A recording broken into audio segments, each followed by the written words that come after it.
क्या बिहार में शिक्षकों की पोस्टिंग 50 किलोमीटर दूर विद्यालय में ही होगी? सक्षमता परीक्षा द्वितीय की उत्तर कुंजी जारी कब से देख सकेंगे? शिक्षक संघों द्वारा नई स्थानांतरण नीति का विरोध क्यों बढ़ रहा है? क्या ई शिक्षा कोष की खामियों से शिक्षकों का वेतन कटेगा? काउंसलिंग में आई डाउटफुल शिक्षकों का भविष्य क्या होगा? ट्रांसफर पोस्टिंग के लिए आवेदन कब लिए जाएंगे? शिक्षकों की कब नए विद्यालय में पदस्थापना होगी? बिहार में शिक्षकों का वेतन भुगतान कब होगा? इन तमाम बड़ी खबरों से आगे बढ़ने से पहले, विस्तार से बढ़ने से पहले आपने अभी तक AP91 चैनल को सब्सक्राइब नहीं किया है तो जरूर सब्सक्राइब कर लीजिएगा। तो बिहार में 50 किलोमीटर स्थानांतरण की नीति पर शिक्षक संघों का विरोध। बिहार सरकार ने स्थानांतरण नीति नियमों के तहत शिक्षकों को 50 किलोमीटर तक की दूरी पर विद्यालय मिलने की संभावना है। इस नीति का विरोध शिक्षक संघों द्वारा किया जा रहा है, जिनका कहना है कि यह व्यवहारिक नहीं है। बड़े जिलों में एक अनुमंडल से दूसरे अनुमंडल तक लगभग 50 किलोमीटर की दूरी हो सकती है, लेकिन जो शिक्षकों के लिए मुश्किलें पैदा कर सकती हैं। पुरुष शिक्षकों का गृह अनुमंडल में तैनाती पर भी विवाद है। बिहार में नई स्थानांतरण नीति के तहत पुरुष शिक्षकों की तैनाती उनके गृह अनुमंडल में नहीं की जाएगी। इसके साथ ही 8 जिलों में अनुमंडल एक होने के कारण शिक्षकों को दूसरे जिलों में तैनाती मिल सकती है। इस नीति को लेकर शिक्षकों में विरोध बढ़ता जा रहा है।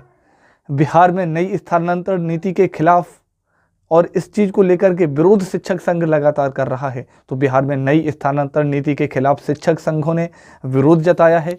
उनका कहना है कि इस नीति में विसंगतियां हैं, विशेषकर 5 साल में स्थानांतरण की अनिवार्यता और पुरुष शिक्षकों के लिए गृह अनुमंडल से बाहर स्थानांतरण की नीति पर सवाल उठाई गई हैं। संघ ने नीति में सुधार की मांग भी की है। अक्टूबर में ट्रांसफर के लिए आवेदन, नवंबर में पोस्टिंग लगभग तय मानी जा रही है। बिहार सरकार ने सक्षमता पास शिक्षकों के लिए ट्रांसफर प्रक्रिया का ऐलान किया है। 20 अक्टूबर से आवेदन स्वीकार किए जाएंगे और नवंबर में सभी ट्रांसफर और पोस्टिंग कार्य पूरे कर दिए जाएंगे। दिसंबर में शिक्षकों को नए स्कूल में योगदान देने के लिए निर्देशित किया गया है। इस प्रक्रिया के तहत मापदंड निर्धारित किए गए हैं ताकि सभी कार्य समय से पूरे हो सकें। डाउटफुल शिक्षकों की स्थिति, ट्रांसफर नीति में स्पष्टता की कमी है। बिहार में डाउटफुल शिक्षकों को लेकर स्थिति असमंजस में है। जिन शिक्षकों को OTP नहीं आया है या फिर जिनकी काउंसलिंग प्रक्रिया अधूरी रही, उन्हें ट्रांसफर पॉलिसी में शामिल करने की प्रक्रिया में देरी हो रही है। हालांकि शिक्षा विभाग ने काउंसलिंग के बाद इन शिक्षकों के मामले पर विचार करने का आश्वासन भी दिया है। सोशल मीडिया पर शिक्षक संघ और अन्य अधिकारी इस मुद्दे पर अपनी प्रतिक्रिया दे रहे हैं, लेकिन फिलहाल इस विषय पर कोई ठोस निर्णय नहीं लिया गया है। शिक्षक स्थानांतरण नीति की मंजूरी और चुनौतियां भी। तो शिक्षक स्थानांतरण की जो नीति है उसे मंजूरी दे दी गई है बिहार शिक्षा विभाग की तरफ से, जिसमें शिक्षकों को 10 विकल्प चुनने का अवसर दिया गया है। अभी यह स्पष्ट नहीं है कि ये विकल्प स्कूलों के होंगे या प्रखंडों के, जिससे शिक्षकों में भ्रम की स्थिति अभी बनी हुई है। अभी ये भाई डाउट में चीज़ें रखी गई हैं। 10 विकल्प तो इस चीज़ को लेकर के दे दिया गया जब आपका स्थानांतरण होगा। स्थानांतरण को नीति मंजूर भी कर दी गई है, कुछ चुनौतियाँ भी इनके सामने हैं, लेकिन अभी इस चीज़ में भ्रम में शिक्षक बने हुए और भ्रम की स्थिति शिक्षा विभाग के द्वारा पैदा कर दी गई है कि ना तो वो ये कह रहे हैं कि जो बस 10 विकल्प दिए गए हैं ये शिक्षकों के स्कूल के विकल्प रहेंगे या फिर शिक्षकों के प्रखंडों के विकल्प रहने वाले हैं। वेतन भुगतान में देरी, बिहार में कुछ जिलों में समस्या ये बनी हुई है। बिहार के कई जिलों में शिक्षकों के समय पर वेतन नहीं मिल पा रहा है। पूर्वी चंपारण, पश्चिमी चंपारण और समस्तीपुर में वेतन का भुगतान हो चुका है, लेकिन बक्सर और भोजपुर जैसे जिलों में अभी भी समस्याएं बनी हुई हैं। संबंधित अधिकारियों का कहना है कि तकनीकी कारणों से ये समस्याएं हो रही हैं और जल्द समाधान की कोशिश भी की जा रही है। सक्षमता परीक्षा द्वितीय की उत्तर कुंजी जारी। बिहार विद्यालय परीक्षा समिति ने स्थानीय निकाय शिक्षकों की सक्षमता परीक्षा द्वितीय की उत्तर कुंजी जारी कर दी है।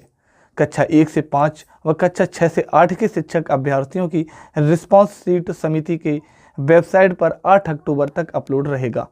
8 से 13 अक्टूबर तक ऑनलाइन माध्यम से आपत्ति दर्ज कर सकते हैं।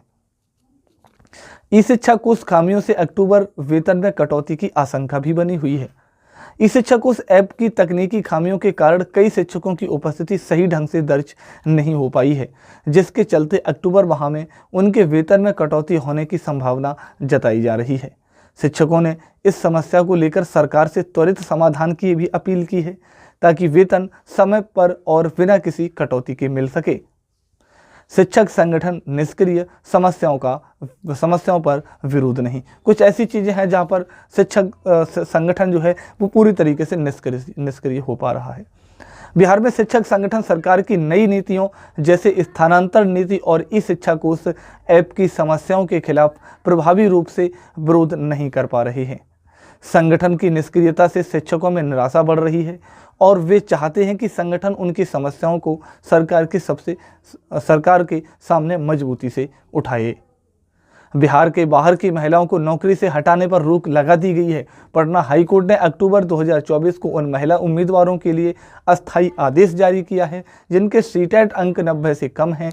कोर्ट ने बिहार की बाहर की महिलाओं को नौकरी से हटाने पर रोक लगा दी है। राज्य सरकार को 1 सप्ताह के भीतर सप्लीमेंट्री काउंटर एफिडेविट दाखिल करने का निर्देश दिया गया है और अगली सुनवाई इस मामले में 21 अक्टूबर 2024 को होने वाली है।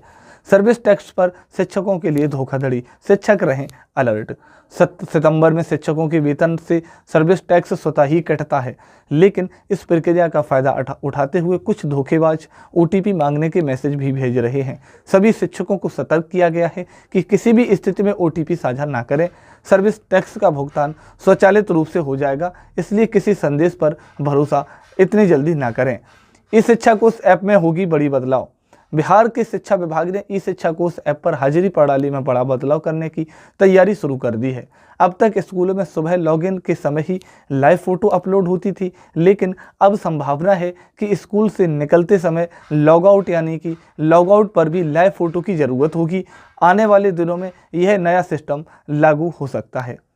शिक्षक संघ ने फिर उठाई पुरानी पेंशन की मांग। बिहार राज्य प्राथमिक शिक्षक संघ की बैठक में शिक्षकों ने पुरानी पेंशन योजना की बहाली की मांग दोबारा उठाई है। प्रदेश के अध्यक्ष जयराम शर्मा की अध्यक्षता में हुई इस बैठक में न्यू पेंशन स्कीम और यूनिफाइड पेंशन स्कीम यानी कि यूपीएस को शिक्षकों के हित में नहीं बताया गया है। शिक्षकों ने पुरानी पेंशन यानी कि ओपीएस वाली जो सिस्टम है वो पुरानी पेंशन न बहाल करने पर इससे राजनेताओं के लिए भी बंद करने की भी मांग की गई है। भ्रम में फंसे 15,000 बिहार के शिक्षक। 15,000 से अधिक शिक्षकों ने पुरानी पेंशन योजना के लिए आवेदन किया, जबकि यह उन पर लागू भी नहीं होता। 28 नवंबर 2023 के वित्त विभाग के संकल्प संख्या 1206 से यह भ्रम उत्पन्न हुआ है, जिसके तहत एनपीएस के तहत नियुक्त कुछ शिक्षकों को पुरानी पेंशन का विकल्प दिया गया था। हालांकि जिन शिक्षकों का विज्ञापन 2010 में निकला था वे इसके पात्र नहीं हैं। इसके बावजूद बड़ी संख्या में आवेदन प्राथमिक शिक्षा निदेशालय को प्राप्त हो रहे हैं। 2 अक्टूबर की छुट्टी पर विवाद है और एस सिद्धार्थ के ऊपर गंभीर आरोप लगे हैं और ऐसे ही कुछ आरोप के पाठक जी पर भी लगे थे। समझते हैं 2 अक्टूबर की छुट्टी की कटौती को लेकर एस सिद्धार्थ पर परिवाद का आरोप लगाया गया है। इस मामले में उन पर मुकदमा दायर हो चुका है, जिसकी सुनवाई 28 अक्टूबर को होगी। इससे पहले भी एसीएस के पाठक पर छुट्टी कटौती के मामले में परिवाद के आरोप लगे थे, लेकिन वे समय रहते इससे बाहर हो गए थे। अब देखना होगा इस बार आगे क्या फैसला आता है। टियर 3 के रोस्टर क्लियरेंस का टेंशन होगा दूर। शिक्षा विभाग 8 अक्टूबर को जीएडी को सभी जिलों को रोस्टर भेजेगा। रोस्टरों का मिलान किया जाएगा। एसीएस ने छुट्टी के दिन भी बचे जिलों को टास्क दिया है। रोस्टर क्लियरेंस के 4 से 5 दिनों में जीएडी को यह पत्र भेजा जाएगा। रिजल्ट तैयार करने में 12 से 15 दिन लगेंगे और टियर 3 के रिजल्ट इस महीने के अंत में जारी होने की उम्मीद है। कल एचएम और हेड टीचर के रोस्टर पर भी अपडेट आपको मिल जाएगा।